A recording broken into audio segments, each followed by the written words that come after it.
তো hi guys, good morning. কেমন আছো তোমরা সবাই? তো আজকে আবার একটা নতুন রেসিপি তোমাদের সাথে শেয়ার করব। আজকে একটু দই দিয়ে রুই মাছের কালিয়া বানাবো, তো সেই রেসিপিটাই তোমাদের সাথে শেয়ার করতে থাকবো। হোপফুলি খুব ভালো লাগবে, আর ভালো লাগলে অবশ্যই আমার চ্যানেলটা সাবস্ক্রাইব করো আর আমার পাশে থেকো। তো চলো দেখতে থাকো। তো এখানে রুই মাছগুলোকে আমি ভালোভাবে একটু ম্যারিনেট করে নেব। তো ম্যারিনেট করার জন্য আমি এখানে দিয়েছি 1.5 চামচের মতো লবণ, ছোটো চামচের, আর দিয়ে দিচ্ছি কিছুটা হলুদ আর রেড চিলি পাউডার, আর এখানে কিছুটা তেলও আমি দিয়ে দেব।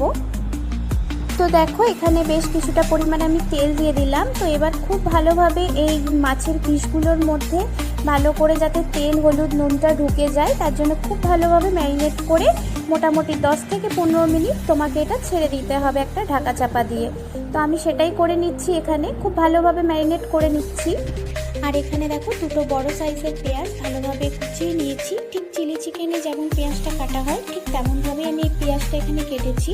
দিয়েছি একটা বড় সাইজের টমেটো, আর দিয়ে দিয়েছি 3টে মতো কাঁচা লঙ্কা। আর দেখো পেঁয়াজের পিসগুলো ঠিক এমনিভাবেই রাখতে হবে আর হালকা ফ্রাই করতে হবে এটাকে। তো চলো এবার নেক্সট স্টেপে যাই। এখানে আমি মাছগুলোকে খুব ভালোভাবে ভেজে নেওয়ার জন্য তেলটা খুব ভালোভাবে গরম করে নিয়েছি। আর এখানে দেখো ম্যারিনেট করা মাছগুলো আমি এবার তেলের মধ্যে একটা একটা করে দিয়ে দিচ্ছি।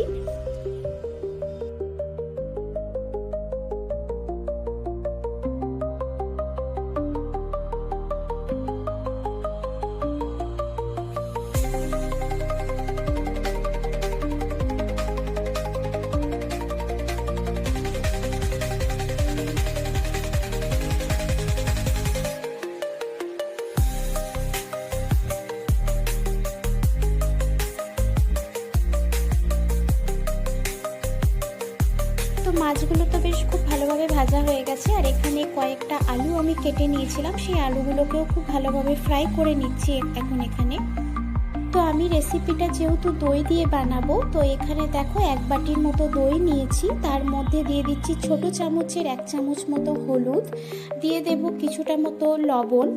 এখানে আমি লবণও দিয়েছি 1.5 চামচের মতো, যাতে একবারে স্বাদটা ভালোভাবে হয়ে যায়, নেক্সট টাইম যেন আর লবণ না ইউজ করতে হয়, তাই এখানেই আমি একবারে দিয়ে দিয়েছি। আর এখানে দিয়ে দিচ্ছি কিছুটা রেড চিলি পাউডার। তো এই তিনটেকে আমি খুব ভালোভাবে এখন ফেটিয়ে নেব দইটার সাথে।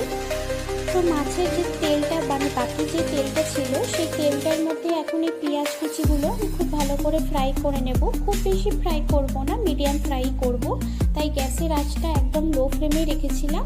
আর দেখো খুব ভালোভাবে এটাকে এখন ভেজে নিতে হবে। তো যেহেতু পেঁয়াজটা দেখো খুব লালচে টাইপের ভাজা হয়েও গেছে, ফ্রাইটা খুব ভালোভাবে হয়ে গেছে, তাই আমি এখানে মশলাটা